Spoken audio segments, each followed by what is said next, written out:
Salut à vous tous, ici Jeff Rose. Comme vous le savez, en une journée, on ne peut pas s'ennuyer. Il y a tellement de choses qui se passent en une journée, en 24 heures. Eh bien, prenons celle du 7 octobre 2025. Il y avait le retour du hockey, la fièvre des Blue Jays en séries éliminatoires de la NNB. Si c'est bien ça. Bref, alors donc, c'est pas le sujet. Alors donc, on a eu, bon, bien sûr, les manifestations pro-Israël, Palestine pour les 2 ans du massacre du 7 octobre 2023. C'est encore vraiment pas le sujet. Bref.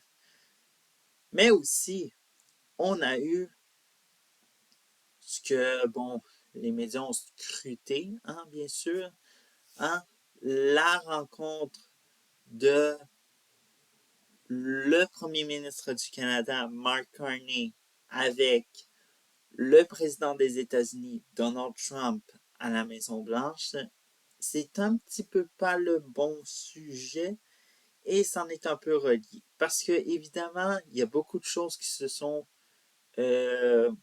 ont été discutées. Et à nouveau, ça l'a mis. Il y a eu de nombreux malaises, soit disons-le, du côté des rangs du Parti libéral du Canada. On ne sait absolument pas.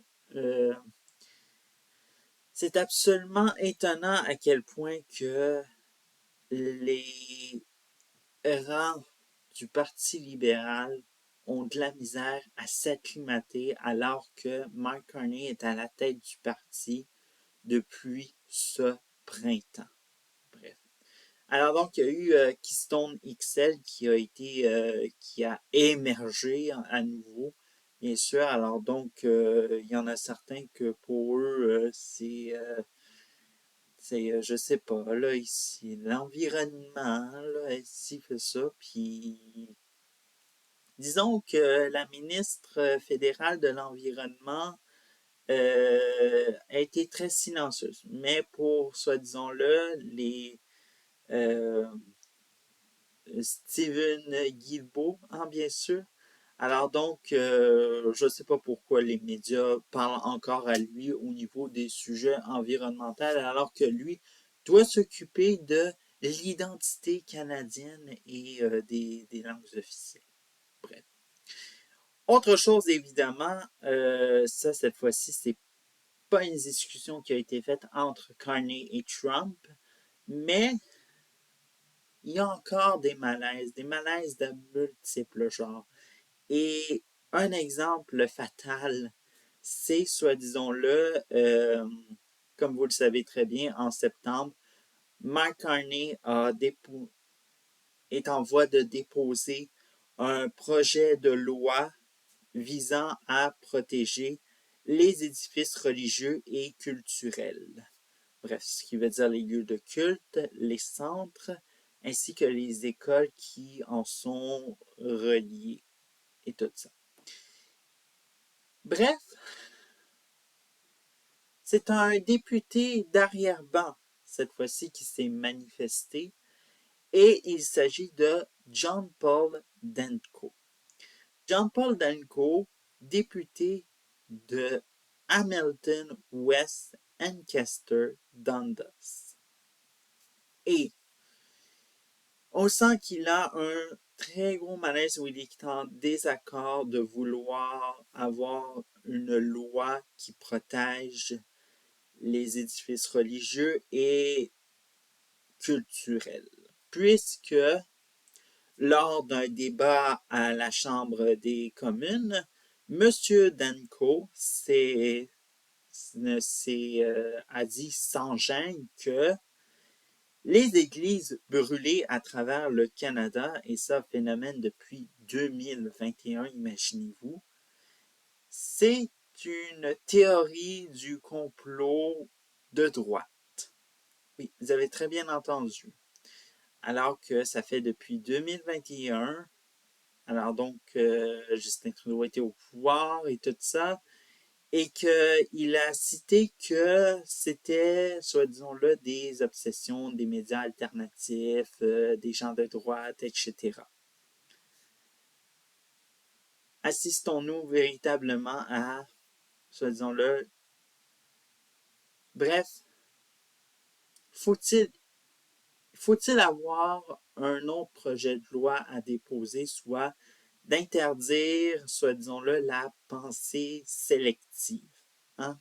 Ce qui veut dire pensée sélective, c'est qui veut dire que c'est de se préoccuper de certains sujets et de délaisser certains sujets. Hein? Je pense qu'on en aurait besoin au Canada, surtout avec la gauche canadienne qui vire au pou, qui vire vraiment fou, comme vous le savez. Bon, bref. Alors donc, les églises brûlées, ça c'est un phénomène depuis 2021.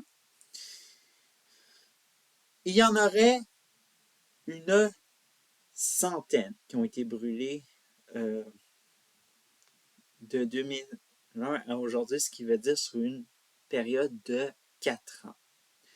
Et le dernier cas médiatisé, évidemment, par un média traditionnel, ce fut le cas de Coolsville Lake au territoire du Nord-Ouest. Si vous en avez jamais entendu parler, allez lire l'article de Radio-Canada qui va vous dire absolument ce qui se passe. C'est l'horreur dans cette petite localité dans le nord canadien. Puisque l'église Her Lady of Snow a été brûlée et quelques jours ou semaines, etc., presque qui en est suivi, le cimetière a été saccagé. Mais est-ce que M. Denko semble être au courant de de ces méfaits qu'on peut dire blasphèmes, profanés? Non, puisque ça n'a pas été dans les médias traditionnels ou mis en avant, hein, évidemment. Bref. Alors donc, comme vous le constatez, je pense que M. Denko serait plus, soit disons-le, plus préoccupé si ça toucherait des membres de sa famille défunte au cimetière, ou sinon que son va-t-il à l'église? Je ne le sais pas. Mais je pense que ça lui prendrait vous savez, pour l'allumer dessus le phénomène. Mais bon, qu'est-ce que vous voulez qu'on fasse? La gauche canadienne continuera à avoir une pensée sélective et continuera à avoir des malaises sur ce projet de loi visant à protéger les édifices religieux et culturels. Ciao.